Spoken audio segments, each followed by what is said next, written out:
Saudara-saudari sekalian yang terkasih dan dikasihi Tuhan, hari ini kita diberi 3 perumpamaan tentang kerajaan surga.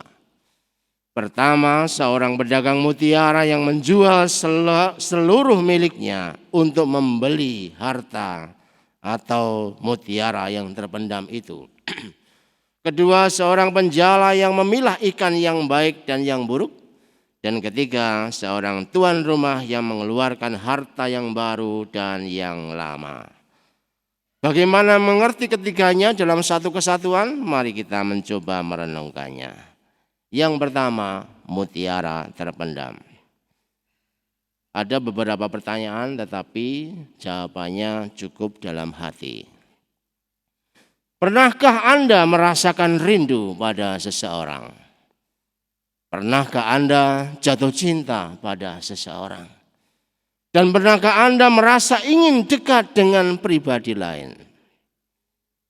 Bila di hati Anda jawabannya adalah pernah, berarti Anda masih normal, orang yang baik dan calon orang yang suci. Mengapa demikian? Sebab segala rasa itu, rindu, cinta, dan ingin dekat ditanam oleh Tuhan dalam hati setiap insan.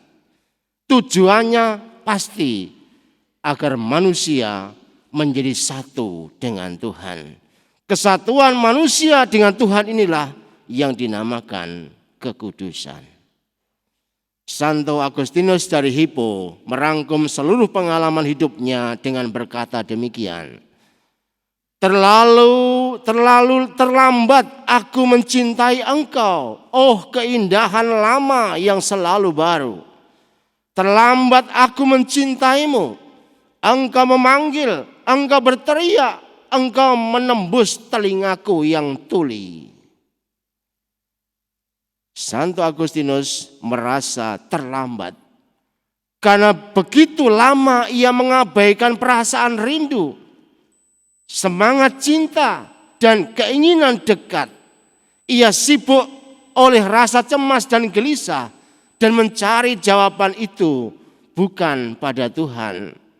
Akhirnya ia tersadar keindahan dan kedamaian yang sejati hanya ada di dalam Tuhan.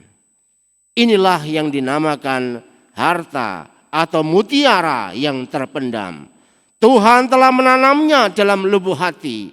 Siapa yang berani masuk ke dalamnya, menemukan keindahannya, lantas menjual seluruh miliknya agar dapat membelinya, akan mengalami hidup tentram dan bahagia. Sekarang mari kita lihat metode menemukan. Santa Teresia dari Avila menceritakan bahwa selama 40 tahun hatinya gelisah untuk mencari cinta. Namun selama waktu yang lama itu ia terpesona oleh kesenangan duniawi, mementingkan eksistensi dan kemudian hanya berkutat pada hal-hal yang jasmani. Syukurlah akhirnya ia menemukan harta yang sejati, yakni cinta Tuhan itu. Dia mengatakan untuk sampai kepada cinta yang sejati itu, ia harus melupakan segala sesuatu bahkan dirinya sendiri. Ia berjuang mati-matian untuk masuk ke dalam hatinya dengan fokus dan berusaha untuk menyenangkan hati Tuhan semata. Apa yang dialami oleh Santa Teresia dari Avila juga terjadi dalam peristiwa Raja Salomo yang hari ini kita dengarkan. Meski dia adalah raja besar dalam sejarah Israel, namun ia tidak meminta kenikmatan dan kemegahan. Ia hanya meminta kebijaksanaan sebagai mutiara di dalam hidupnya. Dan justru karena pilihannya itu, Allah memberikan kelimpahan yang tiada taranya. Ia menjadi raja yang sungguh termegah di dalam sejarah itu. Inilah cara menemukan harta terpendam, yakni berani berlaku seperti penjala ikan yang memilah dan memilih ikan yang baik untuk dimasukkan ke dalam tempayan dan kemudian membuang ikan yang buruk.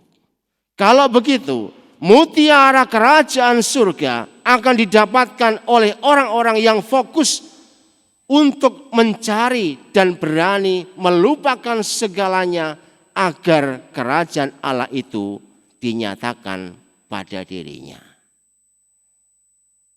Kemudian yang ketiga tentang hasil akhir.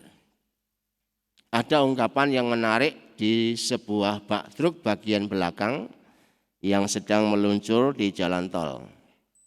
Tulisannya begini di bak truknya di bagian belakang itu.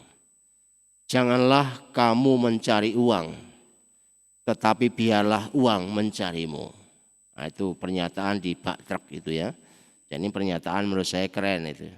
Janganlah kamu mencari uang, tapi biarlah uang mencarimu. Kemudian sampai di rumah saya terbelalak oleh ungkapan dari kitab suci, yaitu di Roma bab 8 ayat 28. Bunyinya begini. Kita tahu sekarang bahwa Allah turut serta dalam segala sesuatu untuk mendatangkan kebaikan bagi mereka yang mengasihi Dia, yaitu bagi mereka yang terpanggil sesuai dengan rencana Allah. Ada dua titik fokus yang ada di sini, yakni mencintai dan bekerja. Karena kita mencintai Allah dan berusaha bersatu dengannya sebagai mutiara hidup kita, ternyata Allah sendiri bekerja untuk kita. Inilah yang menurut saya mengejutkan. Pada saatnya ketika mutiara terpendam itu kita temukan dan segala sesuatu telah kita jual untuk dapat memilikinya, ternyata Allah sendiri akan turut melakukan pekerjaan-pekerjaan kita. Atau boleh dikatakan saat itulah sebenarnya orang beristirahat dan Tuhan bekerja dalam diri kita. Sesuatu yang luar biasa dalam pengalaman hidup rohani. Segala jerih payah kita akan diganti oleh Allah sendiri. Sehingga makin subur dan makin indah.